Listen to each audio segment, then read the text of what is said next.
Bismillahirrahmanirrahim. Assalamualaikum warahmatullahi ta'ala barakatuh. Alhamdulillah rabbil alamin, wassalatu wassalamu ala asyrafil anbiya wal mursalin wa ala alihi wa sahbihi ajma'in. Alhamdulillah, we are still discussing about the nature of human potential, and we are discussing on chapter 4 how we are going to traverse life in facing all the new challenges. And in the previous chapter, previous talk, I explained to you about how epigenetics affects our gene, our DNA and RNA, and how we can avoid being controlled by nature, in a sense, by having nurture of a good system of life based on spiritual, emotional, mental and physical wellness and well-being. So I'm going to continue on chapter 4. I read a few more paragraphs and then I explain to you what are the parameters of this 21st century that we're going to face, what kind of knowledge that we're going to face, and how we're going to understand the nature of our being and our existence in this world in the 21st century. Just the epigenetics is only about 15 years old, the science of epigenetics, but Muslim psychologists and Muslim futurists must think about how it affects the ummah for us to traverse the 21st century. But there are a lot more dangers in the 21st century than we ever imagined. I'm going to discuss with you, but I'll read one or two paragraphs from here first.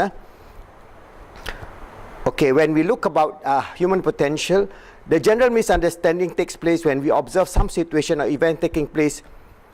We often attempt to account for those situations or events by describing the reasons or causes.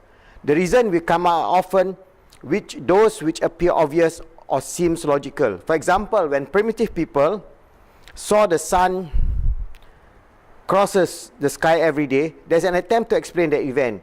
There are many early explanations given, such as the sun is being carried by a giant bird across the sky, or the sun was a blazing chariot of a god crossing the sky. After those primitive mythological explanations were discounted by early scientists, a new belief arose. That new belief was that the sun was a heavenly body which revolves around the earth. That belief was almost universally accepted and appeared to be the obvious truth. Those who now had that new truth about the sun nature could look back at the myth of these primitive ancestors, something ridiculous. Only a few hundred years ago, it was finally proven that the sun does not revolve around the earth, but instead the earth revolves around the sun. This came as a shock to many, and that new truth took a long time to be accepted. The mistake of each stage of incorrect knowledge was to think that what appeared to be must really it be. Indeed, this is constantly the recurring idea in the new worldview, that things are as they are, but not how they appear to be. We must be forever testing our perception to see if they accurately represent the truth. We may appear to be totally obvious, but we also may be completely wrong. And this is where I want to bring you to this idea of how this 21st century, a lot of climate scientists are saying that we're going to face the end of the world by another 100 years. These climate scientists are not joking. They are telling, and this empirical truth is already happening.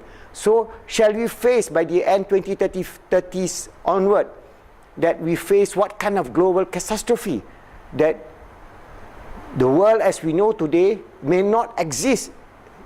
So the 21st and the 22nd century would be the last of the existence of the human species on this earth, because we are the new species. So these are the obvious truths that we do not accept. All right, 99% of the climate scientists says that, for example, what are the scientific proof of this new understanding of the end of the 21st century if we do not do anything? Climate scientists has predicted that our temperature will go up by more than 2 degrees in about 50 years. So in 50 years, we would have, by 2070, we'll have a 2 degrees temperature rise. This 2 degree temperature rise will have a massive destruction in terms of massive drought, massive snowfall, massive storm, and as a result, maybe about 3 billion human beings will have to suffer. And by 2030s, our temperature rise, based on the exponential curve that we're facing now, the temperature may rise by about 4 to 5 degrees. By then, many life forms will all be totally extinct. That means the bees will be extinct, the microbes will be extinct, the virus will be extinct, The amoeba will be extinct. Those in the sea will all be extinct. The coral will be extinct. So this is a reality. This is the curve that we are seeing, because why? It is a human hands that cause it. So Allah tells us about this event 1,400 years ago. It is your own hand that causes destruction. And when these people were asked in the Al-Quran, Surah Baqarah, Allah asked them, you are not those people who cause corruption and mischief on this earth. You know what they say? Oh, we are those who are muslihun, those who are doing good. So people like Donald Trump, people like those who are in the fossil fuel industry, oh, we are doing good because we are giving GDP, we're giving rise to employment, but in that process, we are destroying this earth. Now, the carbon dioxide level, the CO2 level, now is the highest ever in 650,000 years. And at that time, 650,000 years ago, the climate change was such that there was 400 part per million of CO2 in the atmosphere, and the sea level rises by 15 feet. So imagine the sea rises another 25 to 75 feet by another 100 years. So these are the signs of the end of the world. I'm not going to say that I'm going to frighten you to think about it, but these are all consensus by more and more climate scientists, that we are going to face massive drought, massive hunger, massive snow, massive storm, and the 6th mass extinction of all species on earth. So we are a young species. We are only about 200,000 years on this earth, maybe. Wallahu alam. All right. So if we continue our own hands, our own destruction of emitting pollutant into the atmosphere, will cause a temperature rise about 4 degrees to 5 degrees. By then, there's no hope. There's no return. So we have basically about 15 to 20 years now to find new technologies, which we have. We have within the 3rd Industrial Revolution, we have the technology to overcome fossil fuel. We have the technology to go green. We have the technology to introduce permaculture instead of monoculture. We have the technology to have healthy, wealthy, happy people on this planet, if only we change away from our desire, greed. This is where, all right, this word greed. This is destroying us. This greed is the destruction of humanity. So this is knowledge is not known. It's not that I'm telling you this knowledge because I read some books and I see these writings on Wikipedia and so on. But these are the facts. If we don't change, we will all, Muslims, non-Muslims, the birds, the bees, the cats, the dogs, will all suffer on this good earth. So we have basically 15 years for us to change. And the technology for that change is available. For example, we have now the improvement of solar panel, which you can replace the fossil fuel. We have the wind energy, we have the wave energy, we have so many other technological advances. We have roof tiles by Elon Musk where you can catch the solar energy and then you can feed your solar energy and sell it back to the power company. You are producing more energy than you need.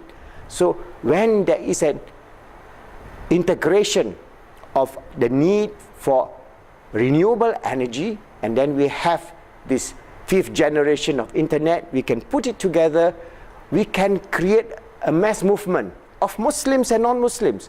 But most important for Muslims is we must take cognizance of this danger which is facing our ummah 15 to 20 years from now. And we must all work together collectively to see how we can have and use this new knowledge in which we are, some of you may be ignorant, but now after viewing my video, you should not be ignorant. Go to Wikipedia, go to YouTube, go to Google, search, and you'll find that we hardly have time to save our grandchildren. Not far. I have grandchildren. I'm thinking, how are they going to survive 30, 50, 70 years from now if we continue to destroy our good earth, destroy everything that we have because we think that we are the masters of the world. We are this insignificant being created by Allah to be His Khalifa on this earth, to be His sincere servant, for us to change, to realize that we have to change and continue our good life or we perish. So this is the message I'm going to tell you. The potential of human being for great success is there. The potential of human being to destroy themselves is also there. How do we find a way out? And this is where I hope to inspire you to understand that this dunya as we see today, this physical world as we see today, is not something that you are told by those so-called political masters and those super rich and so on. They are there just out of greed, not telling you the reality that all of us got to face in 50 years from now, when the sea level has risen 15 to 20 feet. Where are we going to live? Where will be the fertile farms? Where will be the bees to pollinate? Where will be the fishes? Where will be us as human beings on this good earth? So I hope by telling you this aspect of psychology of human nature, we can be the best of the best. لَقَدْ خَلَقْنَا الْإِنسَانَ فِي أَحْسَنِ تَقْوِيمٍ ثُمَّ رَدَدْنَاهُ أَسْفَلَ سَافِلِينَ. We can be the worst of the worst. So the manifestation of the worst now is manifested in this 21st century. And not far from now, if we don't take cognizance of this reality, all of us will suffer. Many of our children, our grandchildren will suffer, and they will curse and swear at this generation that is causing this massive destruction because of greed. So let's hope we can save ourselves and our family and save humanity and save all these goodly creatures on this good earth created by Allah subhanahu wa ta'ala. Turn back to nature, turn back to hope, living a life that is peaceful, as the Caliph of Allah, striving always to make ourselves good, help others to be good, and make the world good, inshallah.